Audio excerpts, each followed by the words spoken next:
Good morning, YouTube. Welcome to the Reptile Barn.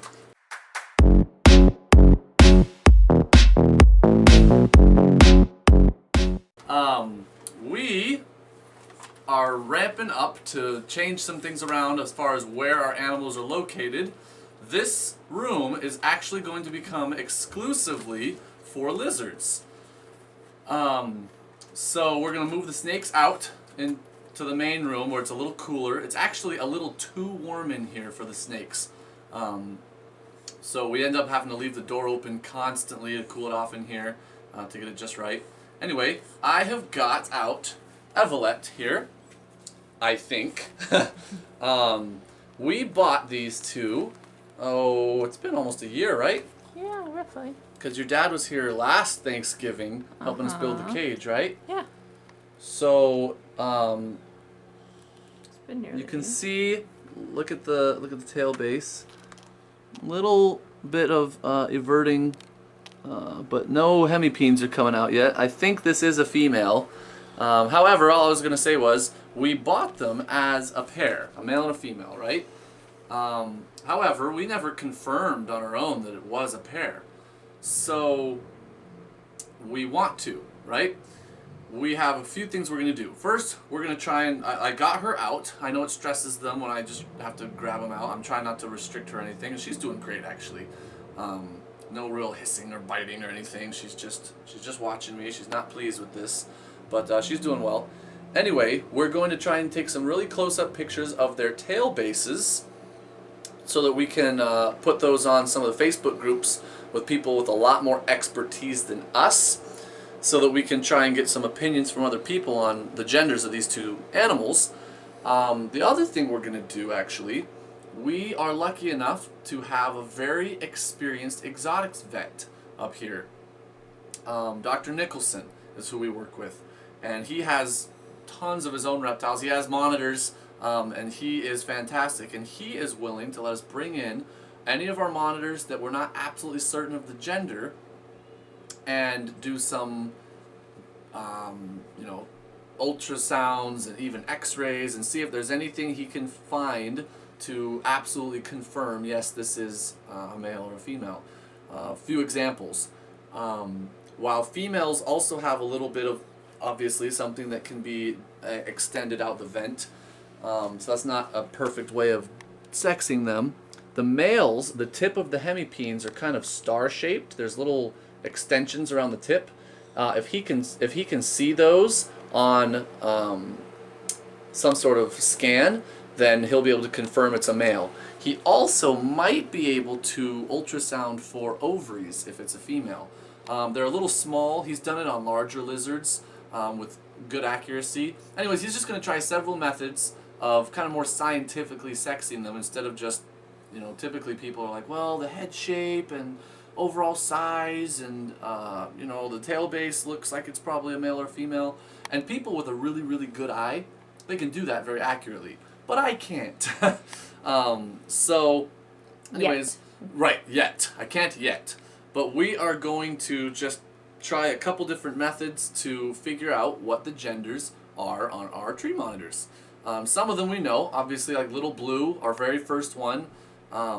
He has fully averted his hemipenes in my presence. So I know he's a male, right? But most of them, we're just kind of guessing. For example, the two black tree monitors we got first, Jet and Ash, they are so dimorphic in size, and they're old enough that they're pretty much fully grown. We're almost virtually certain one is male and one is female. He's just, a third again bigger than her. He's quite a bit larger than the female, so we're basically certain that that's a pair. But these two, they're fairly similar sized, so we're not absolutely sure what genders they are. So anyway, that's why we're pulling them out. It does stress them a little bit, but we also need to eventually really work on socializing these guys. We haven't done a ton. We've just kind of upkept their feeding and made sure everything's clean, but we don't really do a lot of handling. Mostly because we've been trying to get them acclimated to our just presence in the room. Yeah, and they're doing fantastic as far as that goes. They are. And again, I'm wearing the gloves, guys, not because these are biters. They really, really are rarely going to bite. I've never been bit by one, except for one time hand feeding Mama Blue. She got me a little bit. But... Which we caught on camera. You guys can go check out that video. I'll link it below. Yeah, but other than that, they don't bite out of aggression or defensiveness really, unless, I mean, maybe if I was hurting her or something, but very rarely do they can bite. I'm not saying they're not ever going to, but they just don't seem to really be biters. I wear the gloves more because their claws are absolutely razor sharp, and I'm a wuss, and I don't like getting my hands all clawed up. I've done it before, and I prefer the gloves. So anyway, that's why we're wearing the gloves. We are going to pause now and get some pictures. The tail base is kind of the best way for people to get an idea of what the gender is, especially on an adult lizard like this. So what you're looking for is kind of supposedly larger bulges that extend farther down the tail from the vent would indicate a male, right? Because he has larger hemipenes that obviously are going to evert when he's going to breed, or sometimes just, you know, supposedly if you put them in warm water, there's a few things you can do. Anyway, we're going to try everything, including taking these pictures, so we'll be right back. Alright, guys, so here is D'Leh, who we believe is a male. He's doing awesome as well. He's not in shed, so he looks a little bit closer to how they generally are going to look. See, his skin doesn't look so dry and stuff, and he doesn't have patches and everything on his tail. But, yeah, so, this is good for us and good for them to kind of get them out, get them used to actual contact. We've had them for over, I think we got them in nearly a year ago. So we've had them for a while. We'll have to look back and see when we got this pair. But he wants to go in those dark tunnels there. Yeah, don't worry, buddy. I'm not going to hurt you. But so they have gotten used to our presence. They've gotten used to us working in their enclosure, feeding them and everything. But being held and handled and touched, these two in particular are not used to. Caleb has worked with Jet and Ash, the black tree monitor pair that we got first, and we've worked quite a bit with Mama Blue and Little Blue, the captive bred blue tree monitors that we have, but we haven't worked with these two out of their enclosure much, so this is good. Just walking him through my hands. I'm not going to let him down because there's a lot of places he could get into. That's one of the changes we're going to make to this room. We are planning on making it lizard proof, basically, so that we can just open their enclosure and let them come out on their own if they want to, obviously while we're in here monitoring them. Monitoring the monitors. But that will help enormously for them to get used to actually being touched. We don't need them to become puppy dogs. I mean, it's totally fine if some of our lizards don't want to be picked up like this. That's not a problem. We don't want it to freak them out every time we need to move them, for example. So he's doing great though. He's looking around, he's being curious. He's obviously still stressed. His throat puffs out. He isn't flicking his tongue very much. He's just scared. If he were rapidly flicking his tongue, that wouldn't be great. But since he's not really flicking it at all, that's also not ideal as far as their stress levels. You see his mouth's ever so slightly open. He's trying to decide whether he wants to threaten me or not. I have seen them kind of gape their jaws before, like they kind of want to warn me that, hey, I can bite, just so you're aware. kind of thing. But he's doing awesome. Anyway, it was suggested to us to do a tree monitor update video. So we really wanted to pull them out so it's not just looking through their glass at them. And we're bad about wiping off their glass. The humidifiers, we don't use distilled water in the humidifiers. It's hard water, so their glass, usually within 20 minutes of wiping it off, their glass is dirty again. Or it looks, you know, that kind of, I don't know what to even call it, that misty, foggy look to it that splotches all over. It's unfortunate, but we just don't buy distilled water, so oh well. We'll probably regret it when it cuts the life of our humidifiers in half, but whatever. That's a problem for another day. Anyway, we're going to get some pictures of him. We're probably going to let the kids in to see them. They don't get to see them out very much, and they just love the lizards. They'll come in here and just stare at them and watch them. They're fascinated by the lizards. A couple things I want to point out. Most of you who watch these videos are already reptile people, but for those of you who aren't, I just want you to see the toes on these guys. Liz, if you'll zoom right in on their fingers and toes. These are so clearly arboreal animals. Look at all the individual control they have of the toes. Look at how the claws are so recurved for perfect grip. Look how many joints are on the toes that are fully operational. These are absolutely built for an arboreal lifestyle. Even the tail, I have seen them jump off of a branch and catch themselves on a lower branch with their tail only. It's incredible to watch. They are at least as dexterous in the trees as a squirrel. Very impressive climbing ability. They do come to the ground, and I've heard people more expert than I who have said that even in the wild they will come to the ground sometimes. Some breeders suspect that they probably even nest on the ground sometimes. It's not proven, but they do seem more comfortable on the ground than you would think if it was an animal that only ever stayed in the trees. Regardless, we're going to get him a little soak too. We put the female in for a soak because she's in shed, but we're going to put him in just a little bit too. But first we're going to get some pictures, and we will just let our kids in here, and hopefully in the next coming months, oh, ow, as soon as it touches my skin, it is so painful, his claws. Anyway, in the next coming months, we will be building out really large enclosures. This whole room will become lizard-proofed, and we'll hopefully get some really cool videos for you guys of the tree monitors. But for now, we like their enclosures that they're in, but we always feel like we can do better. So that's what we're going to do. So we've added a couple of fake plants to their enclosure, did a little cleaning, tried to wipe down the glass as best we could. They've been soaking. We are also going to hook up a fogger for them. The spraying is good as far as getting them a drink and boosting their humidity, but we'd like to have it what's the word I'm looking for? Consistently at a slightly higher humidity. So we're going to hook up their fogger, but that doesn't have to be with them in their soak. So I'm about to pull them out. We're going to let the kids see them for a second. And we'll put them back in their enclosure. What, Naira? The outside of my neck hurts. Yeah. Are you crazy? They're not crazy. They'll be a little scared. Where are you, little girl? There. Yeah, I see her.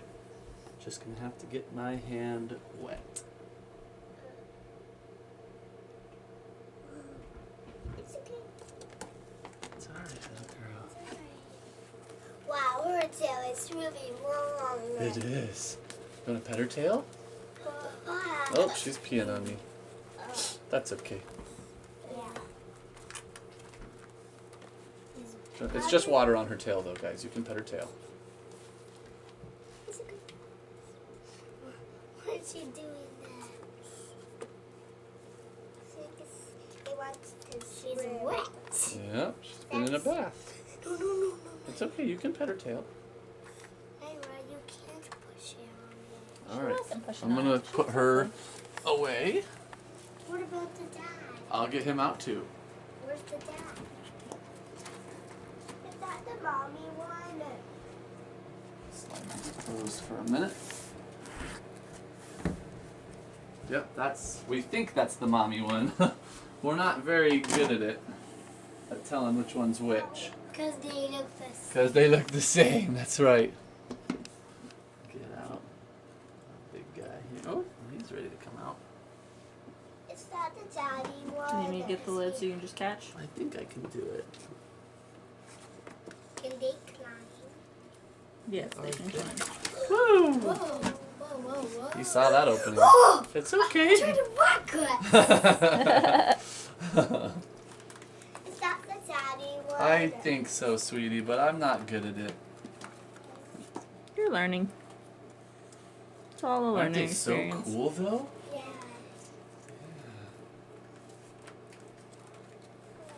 Do you want to pet him? Yeah. But it might whack us. It's not gonna hurt though. Did you know there's some monitors that they do hurt you with their tail? Or iguanas. Uh-huh. But tree monitors, they don't hurt you with their tail. Is it okay? Pretty cool. She has huh? no fear. I I know. love it. I know. I wish Kyrie was awake. Me too.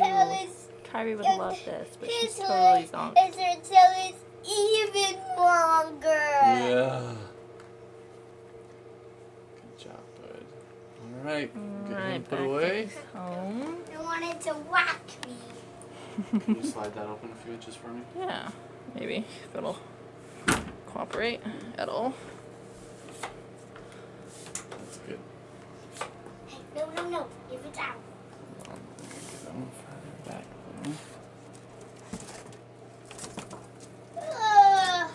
Ow. I want to come out. And there we have it. There they are. I don't want to come out. Hold on, Gavin. Just 1 second.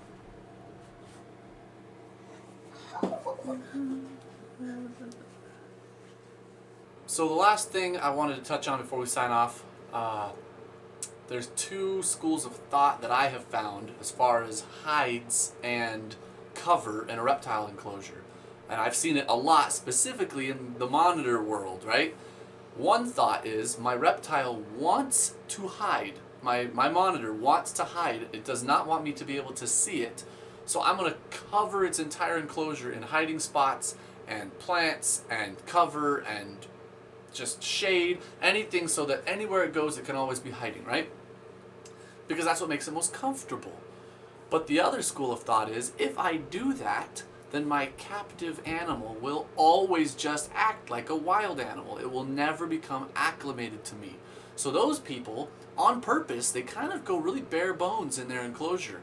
They'll put a hide or two in there, but just barely enough so that if the monitor absolutely wants to, it can go somewhere and hide.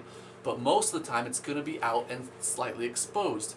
The idea is it's going to have constant interaction. Even me walking in the room is interaction because it's out and it can see me and I can see it, right? So they slowly become acclimated, or just they get used to being seen and it doesn't stress them out so much. So over time, just working in the reptile room, they become used to you, right?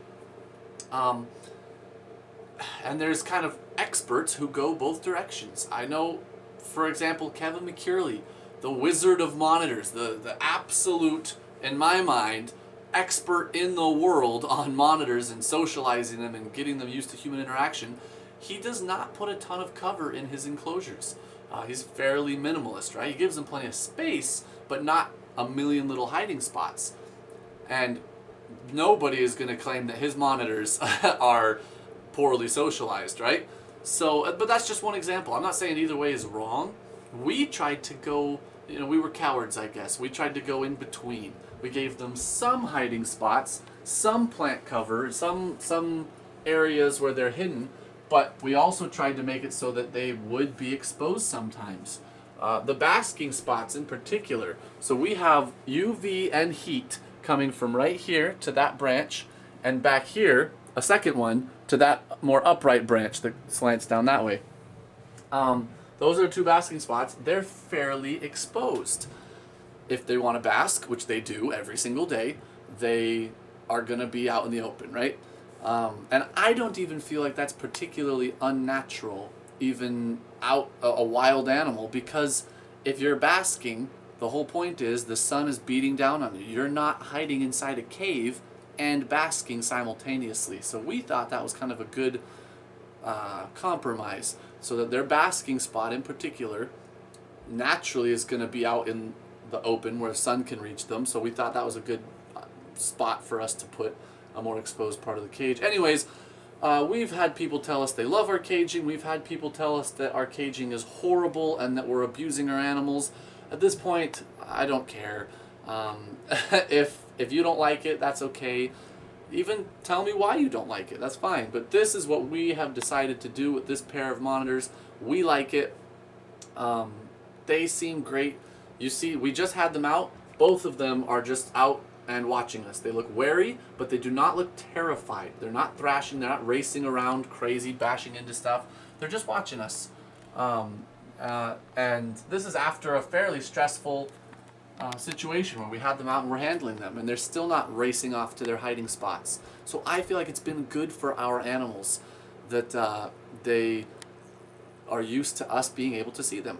Anyway, I hope that you loved this video. We loved making it. I always love interacting with the monitors in particular, and let us know other ideas for videos. This was suggested to us, like I said, and we ran with it. So thank you for watching. Until next time, we're the Reptile Barn.